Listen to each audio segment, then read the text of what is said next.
Hey, this is Rick Kaselj from exercisesforinjuries.com. Who I am is I help people overcome injury and pain with exercise. In this video, I wanted to go through how to foam roll your gluteus maximus.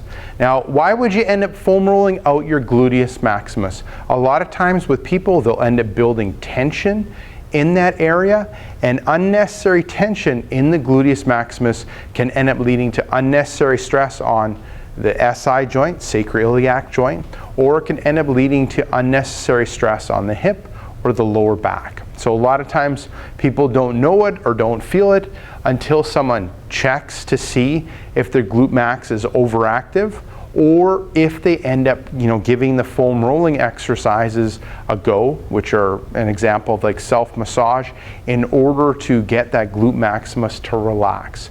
So I wanted to go through two different glute maximus foam rolling exercises that you can end up doing. I'll get Donna Lee to demonstrate. So what you're doing is you've got a full foam roller. With the one that I have here, it ends up being a 3-foot foam roller. You don't necessarily need a 3-foot, you can go with a 1-foot.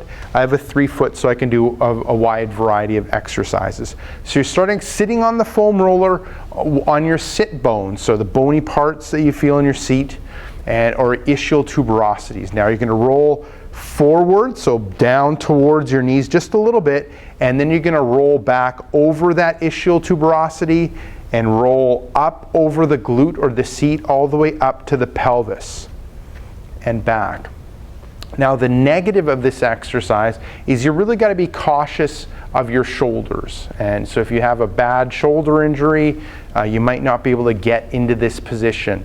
You have to be very cautious. Good. So I want to work around that ischial tuberosity area, the sit bones area. Okay, I want to work below it, and I want to work above it, and then all the way to the top of that pelvis area where I end up rolling.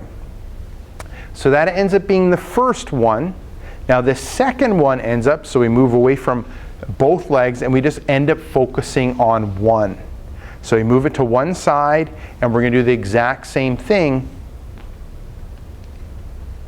Starting off with a sit bone, you can roll down, so towards the knee just a little bit, just like maybe half a roll, and then you're going to come back up and roll all the way to the top of your pelvis. Good.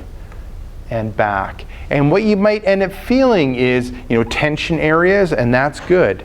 And how many times I get people to roll? Like 5 times, 10 times. Do not go crazy and do like 100, because you can end up irritating or aggravating the muscle. Perfect. So there you go. Give one of those two foam rolling exercises for the glute max a go. If you're brand new at it, start off with the first one that ends up being like level 1. If you're a veteran at it, you can go with the second one and focus just on the one leg. In order to make it more challenging, you put more weight through it. So this is Rick Kaselj from exercisesforinjuries.com. Make sure to swing by exercisesforinjuries.com. Enter in your injury or pain.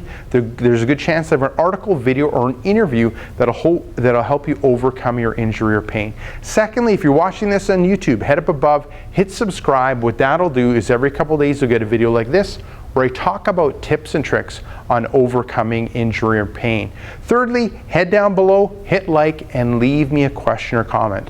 Now, if you're looking for a resource when it comes to foam rolling, you can end up taking a look at my foam rolling essentials course. It kind of expands on foam rolling. So this is Rick Kaselj from exercisesforinjuries.com saying take care and bye-bye.